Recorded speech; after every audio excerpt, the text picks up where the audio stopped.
दौरान इद्दत निकाह केस में बानी पीटीआई और बुशरा बीबी पर फर्द जुर्म आयद कर दी गई। अडयाला जेल में मुकदमे की समाअत हुई। साबिक वज़ीर आज़म की मौजूदगी में सिविल जज कुदरतुल्लाह ने फर्द जुर्म पढ़कर सुनाई।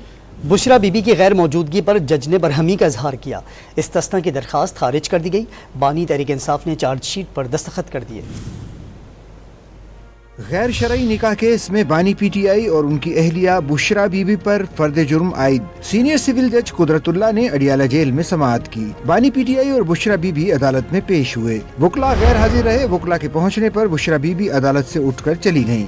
अदालत ने बरहमी का इजहार करते हुए इस्तफसार किया कि बुशरा बीबी ने किसी से बाहर जाने की इजाजत दी थी। गुज़िश्ता समाअत पर बुशरा बीबी के वारंट गिरफ्तारी जारी किए। लतीफ खोसा का भरम रखते हुए वापस लिए। अदालत ने जेल हुकाम से भी इस्तफसार किया कि बुशरा बीबी को किसकी इजाजत से जेल से बाहर जाने दिया। अदालत ने जेल हुकाम से बुशरा बीबी की आमद और रवानगी से मुतालिक रिपोर्ट भी तलब की। जेल हुकाम ने बताया कि बुशरा बीबी 11:13 पर आईं और 1:42 पर वापस गईं। बुशरा बीबी खुद चलकर आईं और खुद चलकर वापस गईं। अदालत ने बुशरा बीबी की गैर मौजूदगी में ही फर्द जुर्म आयद कर दी। बानी पीटीआई ने फर्द जुर्म के दस्तावेजात पर दस्तखत कर दिए। अदालत ने समाअत 18 जनवरी तक मुलतवी कर दी।